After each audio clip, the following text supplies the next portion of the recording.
Serial वसुधा में होने वाला है महातमाशा, क्योंकि अब देव ने अपने दिल का इजहार जो कर दिया है वसुधा के सामने।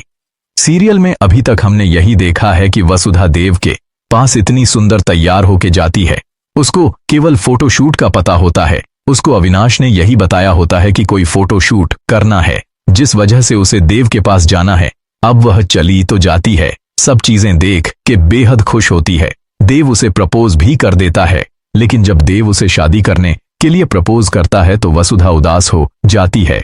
अब आप सोच रहे होंगे कि वसुधा उदास ऐसे कैसे हो सकता है। सदियों से तो वसुधा देव से ही प्यार मांग रही थी, और अब देव प्यार देने को रेडी है तो वसुधा दुखी हो गई। तो देखने वाली बात यह है कि लेकिन अब जैसे ही देव उसे प्रपोज करेगा तो वह मना कर देगी।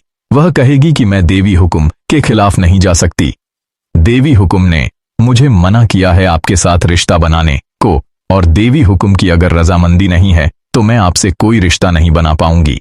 आने वाला अपकमिंग ट्रैक वसुधा और देव के लिए खुशियों से भरा होना चाहिए था, लेकिन होगा नहीं, क्योंकि वसुधा मना कर देगी देव को शादी के लिए।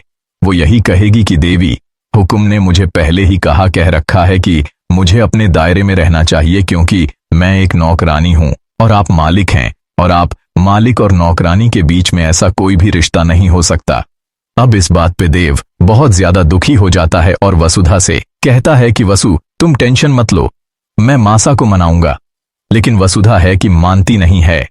वो कहती है कि नहीं देव सर, ऐसा नहीं हो पाएगा, क्योंकि मैं जानती हूं देवी हुक्म को उनके बहुत सारे सपने हैं आपकी शादी के लिए। जब वो आपके लिए आपके काबिल आपके जैसी पढ़ी लिखी लड़की चाहते हैं, आपके जैसे पद पे बैठी हुई लड़की चाहती हैं, और मैं तो एक शादी सी मोगरे से आई हुई नौकरानी हूं। आखिरकार देवी हुक्म मुझे कैसे पसंद करेंगी, और अगर कर भी लिया तो मन मार के करेंगी, जो मुझे मंजूर नहीं है। भले ही सही आप मुझसे प्यार करते हैं और मैं आपसे प्यार करती हूं, लेकिन अगर देवी हुक्म की इसमें रजामंदी नहीं रही तो यह रिश्ते को मैं आगे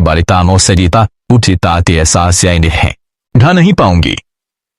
अब यह बात सुन के देव बहुत ज्यादा परेशान हो जाता है कि आखिरकार जिस कजरे से वो इतना प्यार करता था, जिसकी आंखों से वो इतनी बात करता था, आज इतनी शिद्दतों बाद वह सामने आई तो आई है, लेकिन उसके बाद जब उसने प्रपोज करा उसे, तो उसने मना कर दिया। इस बात का देव को बहुत बड़ा धक्का लगने वाला है। देव वसुधा को मनाने वाला है, और मना के जब वह चौहान हाउस में जाएगा तो वह डिसाइड करेगा अविनाश के साथ मिलके कि अब वह देवी हुक्म को यानी अपनी मासा को सारी बात बता दे कि वह वसुधा से प्यार करता है और वह उससे ही शादी करेगा, और अगर उन्होंने वसुधा से उसकी शादी नहीं करवाई तो वह कभी शादी नहीं करेगा।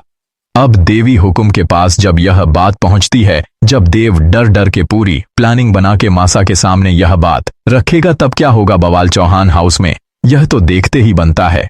खैर, आप कितने एक्साइटेड हैं आने वाले अपकमिंग ट्रैक के लिए कमेंट बॉक्स में जरूर बताएं। खैर, हमें यह